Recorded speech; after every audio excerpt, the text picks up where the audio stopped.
Welcome to Regents Physics Warm Up. Feel that heat? This is a 7-part review in preparation for the Physical Setting Physics Regents Examination. Your host, Mr. B, will lead you through not memorization, but process skills. There are many processes involved in completing the Regents Examination successfully. So let this warm you up, both before you're studying and right before the test.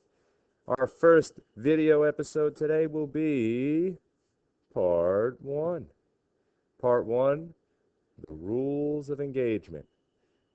As with all parts of this review, you should follow these steps both during practice and during the exam. It is not practice that makes perfect, but it is perfect practice that leads to perfect examecution. All right, let's go. First, how do I approach multiple choice problems? Well, of course, you need to treat it like a show-all work question. And do not work in the margins, work on scrap paper. Let's check out an example over here. What many of you like to do is you come to your exam, here's question 1, here's question 2. Let's do a little work in the margins. Okay, here, displacement vector could have perpendicular components of. Maybe you're drawing your little triangles over here. And you know what? It's tough to fit everything you need. Where am I going to fit my little a squared?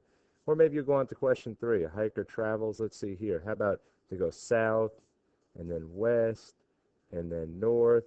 And what's the total distance? Well, this does not accurately represent what that question is asking. Instead, you should come over to yes. This represents a scrap of paper, a full-size blank piece of paper, and then spread it out. Question 3. Let's actually do 1 kilometer south. Let this distance represent 1. Then 3 kilometers, so 1, 2, 3 kilometers west. And then 3 north, 1, 2, 3 kilometers north. And now you can see the image here on the right is quite different than the image you had on the left. In fact, if they asked you a different question, like in which direction or what length is the resultant, you might come to very different conclusions. Now, set up here show all work. So what is this process? First and foremost, write your givens with units. Givens are just what the question provides. Don't get smart yet. Just write what the question has provided you. Do not neglect. You must include the question mark given. That should be there. If there's any given you have, that's the one. Also, include your units. You may say this is overkill. Get in the habit during practice, and you will not forget a single unit on the exam. Back over here. Let's check out question 4. What's the right way to actually execute this problem?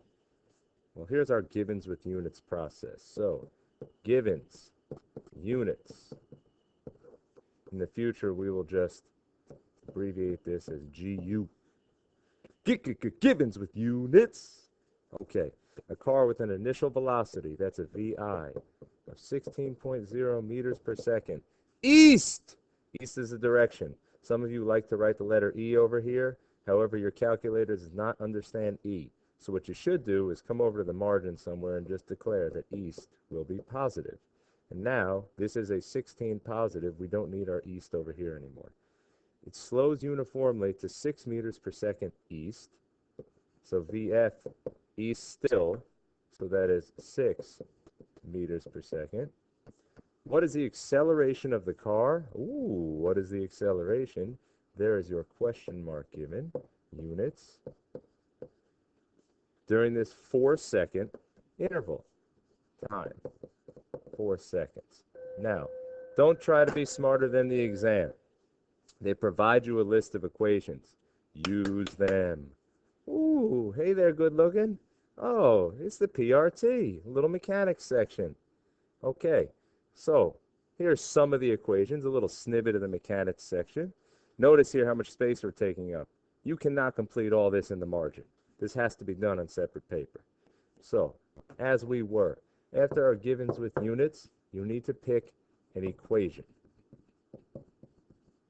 Well, what equation primarily will solve for A? That's what you're looking for.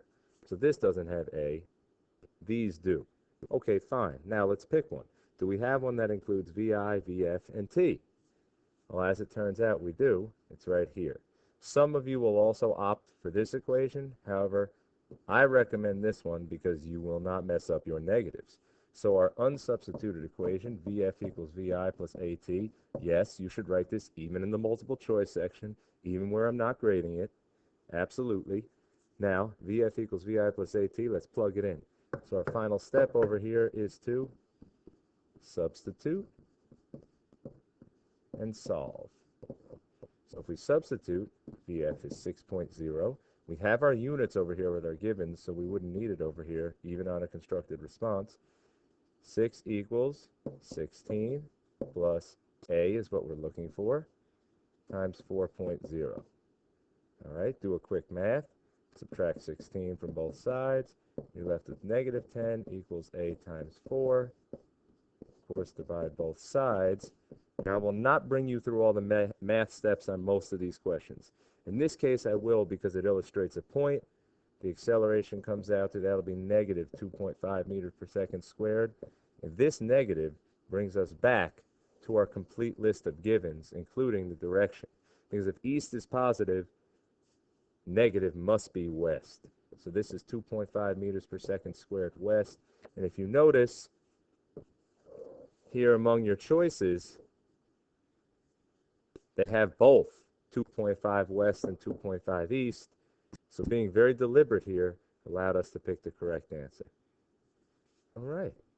Thanks, PRT. On back up here. Okay.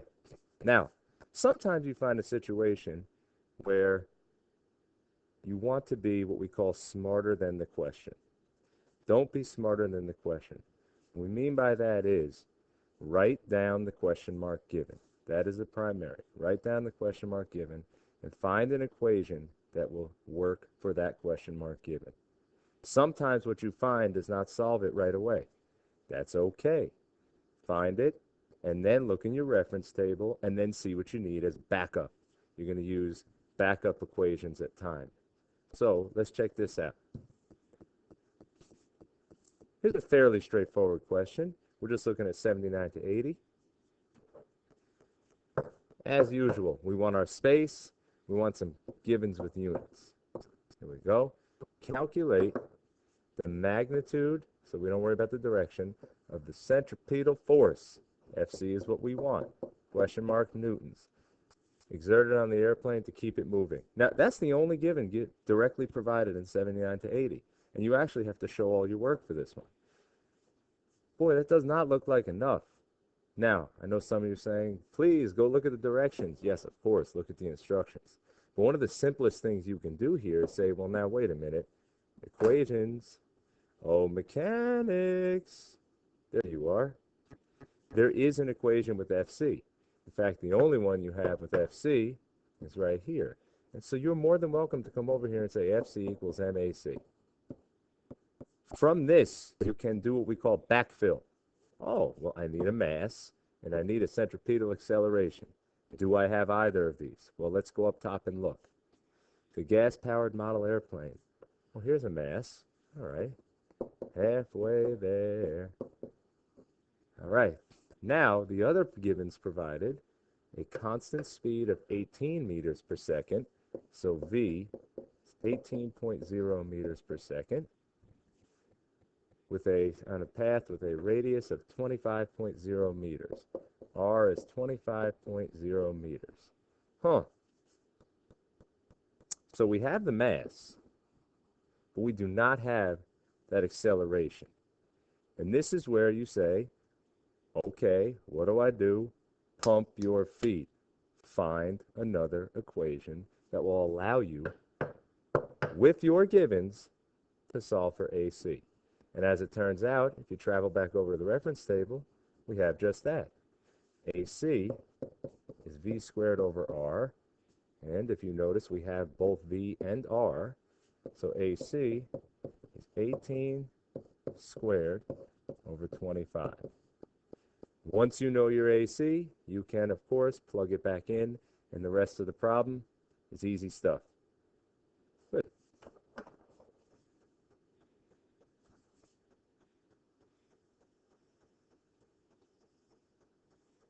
Now, got a problem like this. A motor does 20 joules of work on a block. Let me just check back real quick. Here it is. Make sure we're not missing out a step or anything.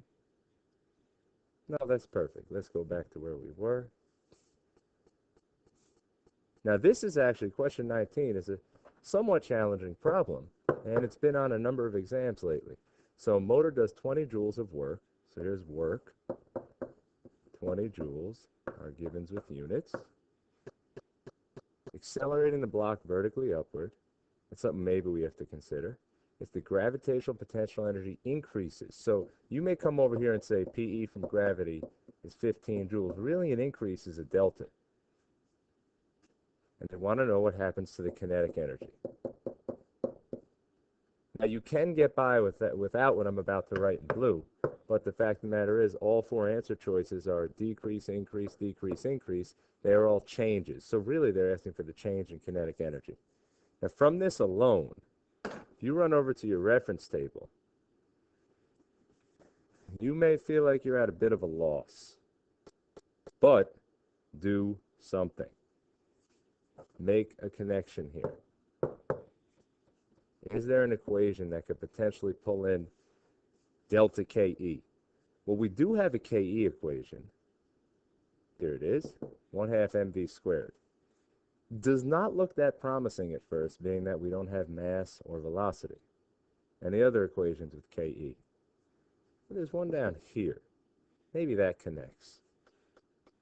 ET is PE plus KE plus Q. Now, there are times in this course where you have to take a little bit of a leap. If ET, which stands for total energy, is potential plus kinetic plus internal, well then, the change in ET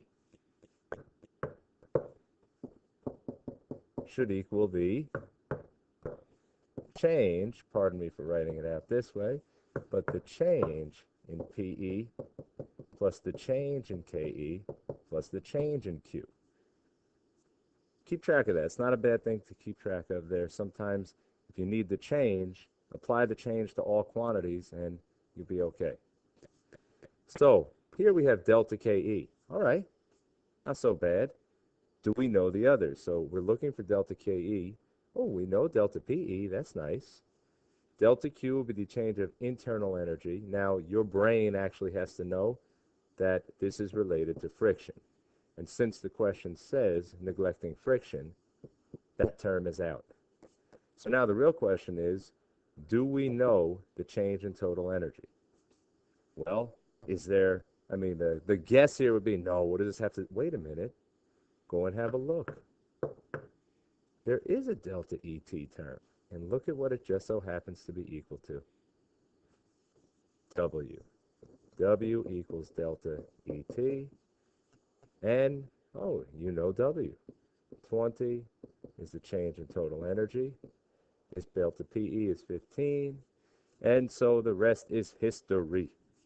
Tough problem, but if you follow a few simple steps, you can pull it together. All right. What if I only have one given? Related to what we said before, but worth repeating. You know which given it better be. It better be that question mark given. Write an equation for it, and then start pumping your feet. Backfill. A common situation, again, we saw one like this one, I'll show it to you again, because these are the questions that stump you. The ones that you already know, go through the process so you don't make mistakes. But this is really when you get to those questions that are tough for you. For example, a friction question. This phrase down here applies to everything we're doing. Keep pumping your feet, and you will get there, because there's more than one way to skin a cat. Here we go. Let's look at this question down here. Now, here we have a copper block, and we're going to look at 67 to 68. calculate the magnitude of the force of friction. So if you look at your givens with units, the only given we have right now is the force of friction.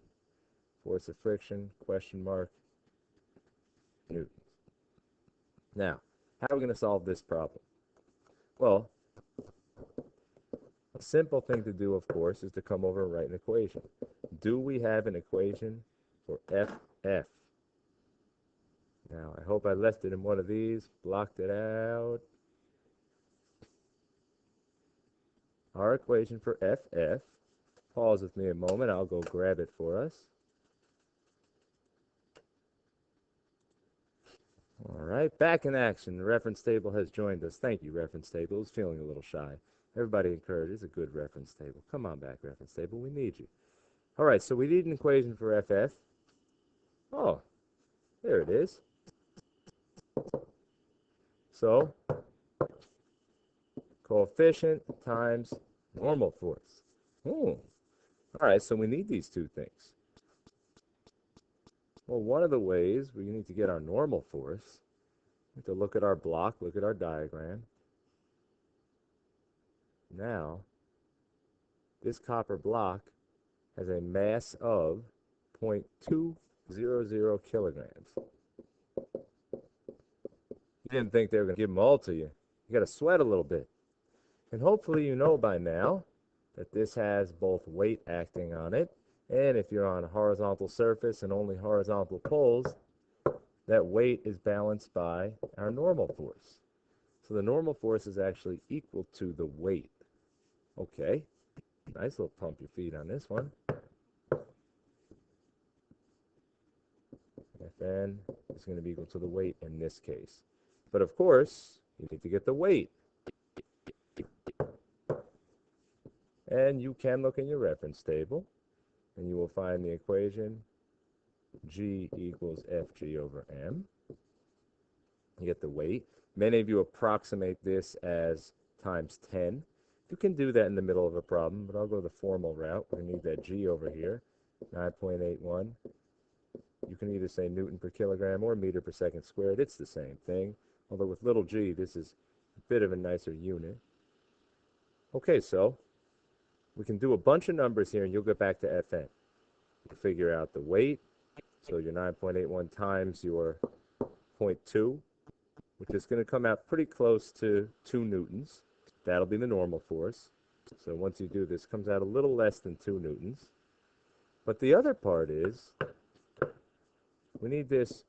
You may say, well, what is that? You go look it up in the reference table on page 6. On the side, every symbol has its meaning explained. That's the coefficient of friction. Well, you're not expected to memorize those. Go and look. Where? Reference table. On the front, there are constants. One of those includes the approximate coefficients of friction.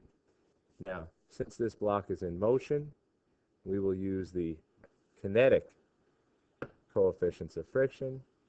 And if you look up here, notice that this is a copper block on a steel table. Oddly particular.